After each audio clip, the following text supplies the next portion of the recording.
असं म्हणेन की पुण्याला सांस्कृतिक राजधानी म्हटलं तर संभाजीनगर ही महाराष्ट्राची अस्मितेची राजधानी आहे असं सुद्धा आपण त्याच्यामध्ये म्हणू शकतो, असं मला अनेक आंदोलनांवरून जाणवतं. ऊसतोड कामगारांचा प्रश्न असेल, वसतिगृहांचा पुनर्विकास असेल, या सगळ्यांवरती आपलं आज काम चाललेलं आहे. आणि आपण हे उद्देशिकेचं वाचन का करतो याचं महत्त्वाचं कारण असं, आपण इथे येतो बोलतो, परंतु बरेचसे लोक मी रस्त्यावर चालताना बघते, बोलताना बघते, अशा वेळेला रस्त्यामध्ये ट्रॅफिक पोलिसला सुद्धा मारणारे लोक आहेत की तुम्ही का मला रस्त्यावरती जाऊ दिलं नाही. अनेक वेळेला कोणी माणसं, अनेक राज्यांमध्ये दुर्दैवाने काही ठिकाणी अशी परिस्थिती आहे की मजूर पैसे मागायला गेले की त्यांनाच मारहाण केल्याची सुद्धा उदाहरणं आहेत. नुकताच कामगारांच्या प्रश्नावरचा कायदा आलेला आहे आणि त्याचबरोबर आपण सगळे समान आहोत असं म्हटलं तरी सुद्धा भारतीय आपण लोक जे आहोत ते रंगाबद्दल फार म्हणजे फार जागृत आहोत.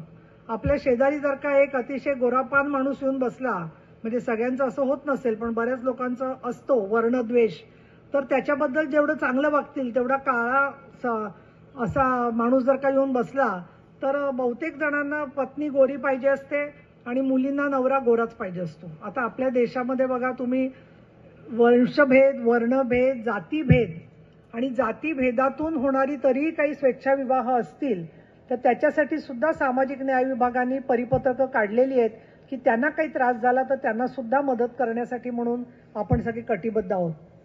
आजच्या या उद्देशिकेच्या वाचनातून विद्यार्थी विद्यार्थिनी सगळे आलेले आहेत.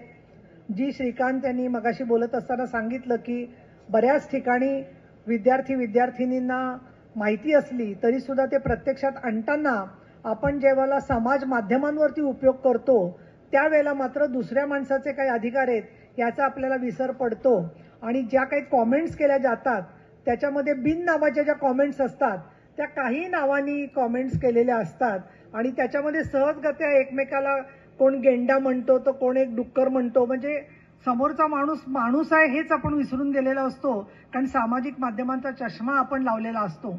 म्हणून आपल्या 24 तास दिवसभराच्या या कामामध्ये काम करत असताना नियमावलीच्या संदर्भात माननीय मंत्री महोदयांनी सांगितलं, इथे मला सांगायला पाहिजे की दुर्दैवाने विधिमंडळ किंवा लोकसभा निवडणूक आयोग याच्यावरती सुद्धा टीकात्मक किंवा उपहासात्मक बोलण्याचा कुणालाही अधिकार आहे, पण तो अधिकार व्यक्त करत असताना काही संयम, काही विवेक पाळणं पण महत्वाचं आहे.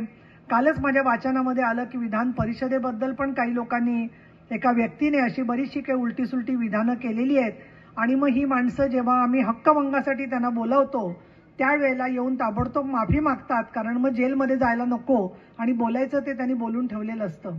म्हणून कायद्याचा बडगाही या लोकांच्यासाठी आवश्यक असतो. अनेक वेळेला असं मला वाटतं आजच्या संविधानाच्या निमित्ताने आपण सर्वजण आलेले आहात आणि उद्देशिका त्याची जी वाचली आपण त्या संदर्भामध्ये मात्र सांगावंसं वाटतं की आता 28 नोव्हेंबरला महात्मा फुल्यांचा स्मृतिदिन आहे. महात्मा ज्योतिराव फुले, सावित्रीबाई फुले यांची नावं मोठ्या प्रमाणात घेतली जातात, पण त्यांचे विचार, डॉक्टर बाबासाहेब आंबेडकरांचे विचार हे पोचत असताना स्वतःपर्यंत पोचले जात नाही.